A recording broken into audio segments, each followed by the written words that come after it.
que este año se han registrado más de 400 feminicidios en el país. Es lamentable, Paula, ha sido uno de los años más difíciles para las mujeres en Colombia. Hemos tenido que contar unas historias terribles y justamente hemos preparado una nota porque estos temas hay que no olvidarlos, hay que prestarles atención y ojalá el otro año no tengamos que seguir comentando estas historias tan terribles. María Camila Zúñiga estuvo al frente de la nota. Esta es una de las historias que más me conmueve el corazón por el hecho de ser mujer.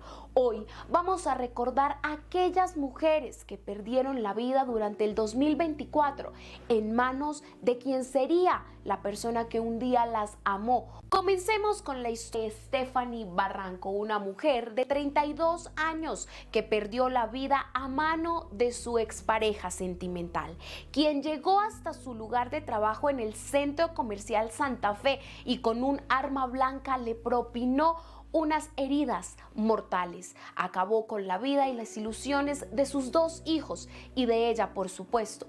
¿Por qué? Por celos. Continuemos con la historia de Laura Lopera, una joven de 20 años que perdió su vida tras ser asesinada por su pareja sentimental con quien había durado 4 meses. Él era un hombre extranjero canadiense, su nombre era Jesse Gilbert Whitman.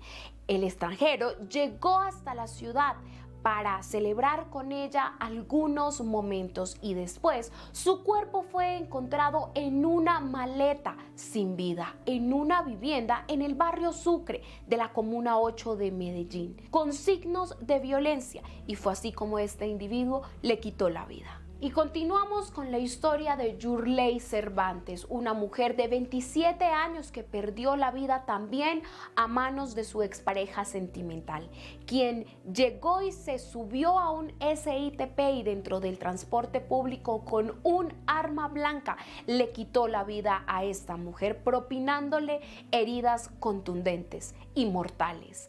Ella iba en compañía de su tía, quien salió herida, pero no perdió la vida. La víctima había llegado desde Casanare hasta Bogotá huyendo de este individuo, pero en este caso particular, Yurley había colocado diferentes medidas de protección, se había quejado con la policía y había denunciado este maltrato. En este caso, la justicia le falló. Continuamos con la historia de Diana Carolina Serna, una mujer que perdió la vida en manos de su expareja sentimental, quien salió de permiso por 72 horas porque estaba en prisión y solamente a cometer este hecho, con un machete y en medio de plena luz del día, arremetió contra la vida de Diana Carolina, propinándole heridas mortales. En la calle, con un machete, la asesinó. En los videos de las cámaras de seguridad del sector se ve cómo Diana Carolina intenta defenderse, pero aún en esos intentos fallidos, este hombre logra quitarle la vida. Y finalizamos con uno de los feminicidios y sucesos con los que cerramos el año.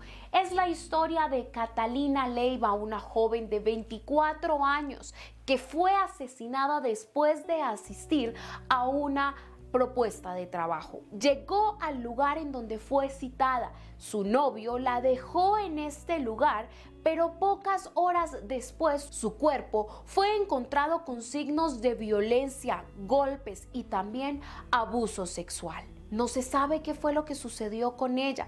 La última hipótesis era que iba a presentar una entrevista laboral. Estos fueron algunos de los casos más nombrados del 2024, sin contar con las 745 mujeres que también fueron víctimas de feminicidio y de aquellos nombres que no conocimos.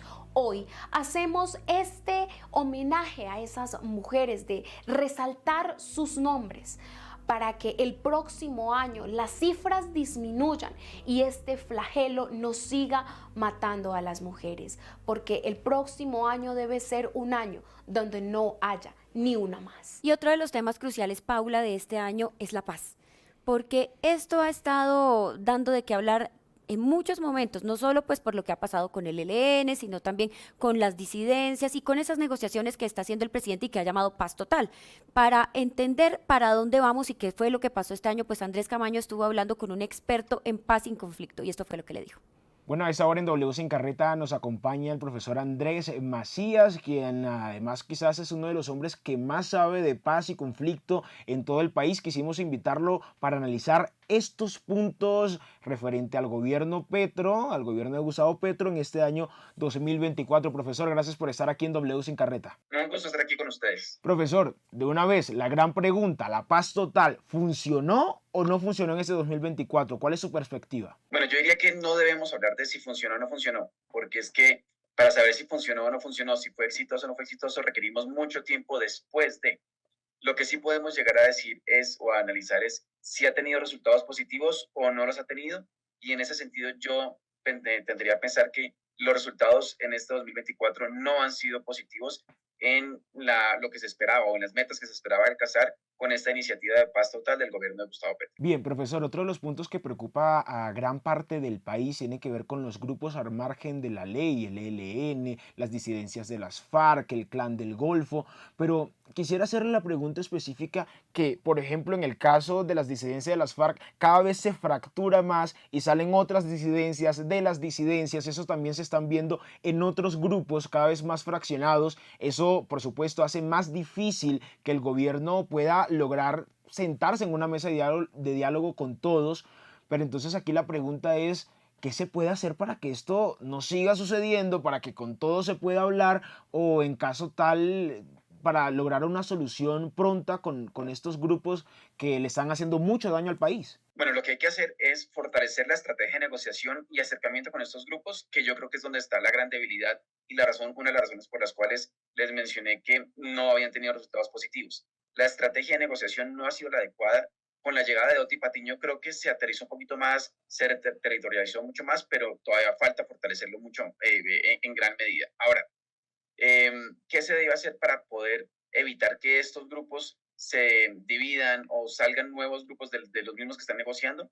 Tiene que ver precisamente con lograr que la imagen del gobierno se consolide como una imagen fuerte. Todo gobierno tiene sus aciertos y esa es justamente la pregunta. ¿Cuáles, desde su perspectiva, han sido los aciertos en cuanto a paz y conflicto que ha tenido el gobierno del actual presidente Gustavo Petro? En materia de la iniciativa de paz total del gobierno de Gustavo Petro, creo que ha habido aciertos, pero desafortunadamente han sido pocos y sobre todo al inicio de la implementación. Hemos logrado consolidar, o el gobierno ha logrado consolidar periodos de menor violencia, donde esos ceses al fuego han logrado disminuir el número de homicidios, han logrado disminuir la violencia que se vivía en muchos territorios del país al inicio de su periodo de gobierno. Utiliza mucho a los menores de edad, a los niños. Es algo que a la sociedad colombiana nos duele profundamente, que los niños estén siendo utilizados para la guerra. ¿Cómo hacer, o si es que hay alguna manera, porque sabemos que es difícil, hay alguna forma de apartar a los niños de esa situación de conflicto? En ese sentido, lo primero que hay que hacer es fortalecer y llevar al territorio todas las estrategias de prevención y de protección a los menores. Esa es la principal estrategia y hay muchas autoridades encargadas de lograr hacerlo. El problema es que la presencia estatal en todos los territorios del país no es como se esperaría y por eso esas estrategias de prevención y protección no logran cobijar a todo el territorio y los grupos armados lo saben y saben cómo llegar a estas poblaciones donde desafortunadamente los menores son los más perjudicados. Profesor Andrés Macías, muchas gracias por estar aquí en W Sin Carreta. Un gusto estar aquí con ustedes.